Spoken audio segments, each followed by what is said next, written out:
Segunda parte de la cuarta trompeta de Apocalipsis capítulo 8. Daniel en su perspicacia va al rollo de Jeremías capítulo 29 versículo 10. Porque así dijo Jehová: cuando en Babilonia se cumplan los 70 años, yo os visitaré y despertaré sobre vosotros mi buena palabra para haceros volver a este lugar. Daniel entiende de que esto se cumplía. El lucero, el resplandor, la estrella ahora estaba iluminando a Daniel.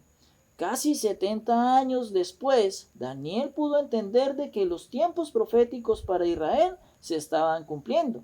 Pero Daniel hace algo muy importante. Una vez entiende que por su rebelión del pueblo en su desobediencia, dice que lo primero que Daniel hizo fue pedir perdón por él y por su pueblo.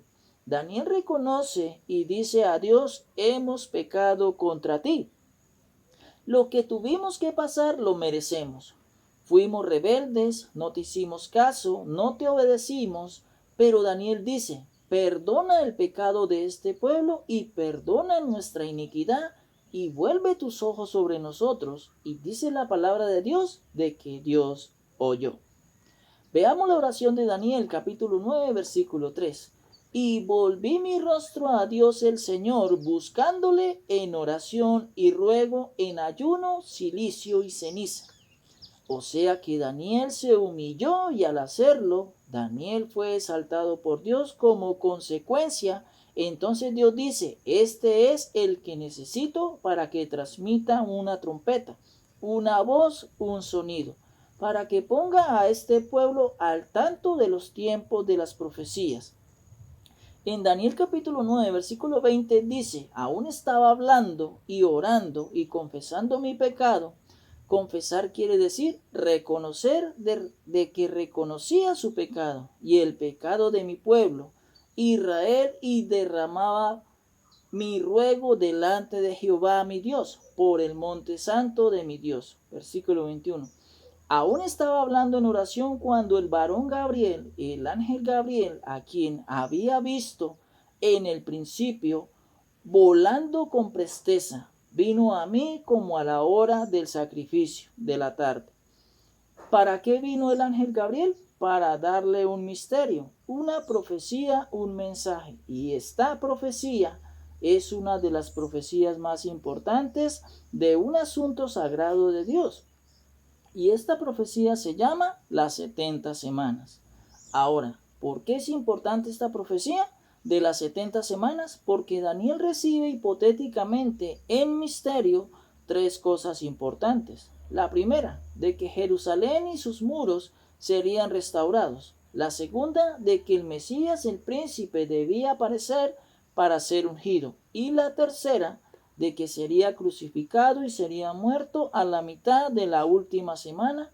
¿Cuántas cosas? Tres cosas. El pueblo de Israel volvería a su ciudad, y esta ciudad sería restaurada con sus muros y volverían a ser un pueblo, una nación. Segundo, que pasando en el tiempo aparecería el príncipe para ser ungido. Tercero, a la mitad de la última semana, es decir, a los 3 años y medio, el Mesías sería cortado, se le quitaría la vida. Luego dice que el pacto llegaría a los muchos, es decir, a los gentiles, siendo importante porque esto da inicio a la cuarta trompeta. Terminadas las 70 semanas, vendría el mensajero y vendría el mensaje que está en Apocalipsis capítulo 8, versículo 12.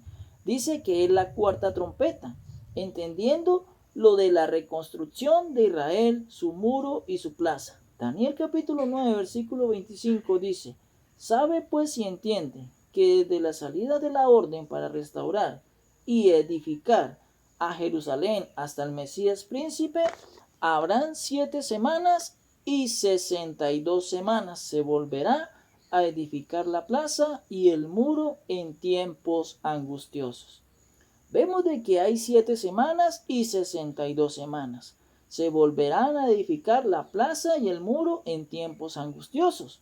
Durante ese tiempo los muros y la ciudad de Jerusalén se restaurarían. Posteriormente, vendría el príncipe para ser ungido.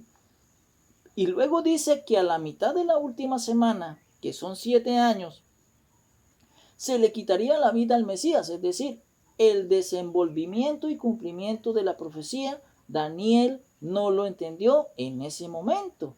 ¿Por qué? Porque faltaba tiempo. Pero ya nosotros lo entendemos porque ya se cumplió. En primer lugar, los muros de Jerusalén fueron restaurados por Nehemías, y Nehemías narra la historia de que con un séquito de personas israelitas reconstruyeron la ciudad, su muro y su plaza. ¿Cuánto duró la reconstrucción? Duró 49 años, edificando un muro. Usted dirá, mucho tiempo, pero la profecía decía que se haría en tiempos angustiosos, porque los enemigos del pueblo de Israel no querían que se edificaran los muros. Nehemías en su libro narra todo el asedio que tuvieron que vivir durante la reconstrucción. 49 años trabajando día y noche. Lo hacían por turnos. Mientras unos trabajaban, los otros peleaban. Cuando se tienen propósitos y se luchan por ellos, se alcanzan, y más cuando estos proyectos están en conformidad con la palabra, estando puestos en las manos de Dios. El salmista del Salmo 37, versículo 5 dijo: encomienda en Jehová tu camino, confía en él y él hará. Jesús dijo en Mateo capítulo 6, versículo 33: mas buscad primeramente el reino de Dios y su justicia, y las demás cosas os serán añadidas. Como resultado, si yo hago la voluntad de Dios y las cosas que Dios me pide, por obediencia, como resultado, voy a obtener las demás cosas. Dios cuida de las aves, aún mucho más cuida de nosotros. Si yo tengo que trabajar, porque el mercado no cae del cielo, y como dijo Pablo, si trabajo, como, y si no trabajo, no como. Y el que no trabaje, que tampoco coma, según dice la segunda carta a los Tesalonicenses, capítulo 3, versículo 10. Todos trabajamos para poder entender esto. Dice la profecía que a las 62 semanas posteriores aparecería el Mesías para ser ungido. ¿Y cómo sería ungido? Lo sería por el Espíritu Santo de Dios. Había un hombre llamado Juan el Bautista que venía bautizando en el río Jordán, porque había recibido de Dios una promesa y una advertencia de que cuando estuviera bautizando, en uno de esos pasaría el Hijo de Dios, y los cielos se abrirían y descendería el Espíritu Santo corporal como una paloma. Y Juan fue testigo de eso. Con esto Dios le dijo a Juan: este es el Mesías. 62 semanas después aparece el príncipe, el ungido, y en Mateo capítulo 3, versículo 16 dice: y Jesús, después de que fue bautizado, subió luego del agua, y he aquí los cielos le fueron abiertos, y vio el Espíritu de Dios que descendía como paloma y venía sobre él. Y el versículo 17 dice: y hubo una voz de los cielos que decía: este es mi Hijo amado, en quien tengo complacencia. Así, mis amados en el Señor, estamos viendo la cuarta trompeta del libro de Apocalipsis capítulo 8. Que la palabra de Dios corra y sea glorificada.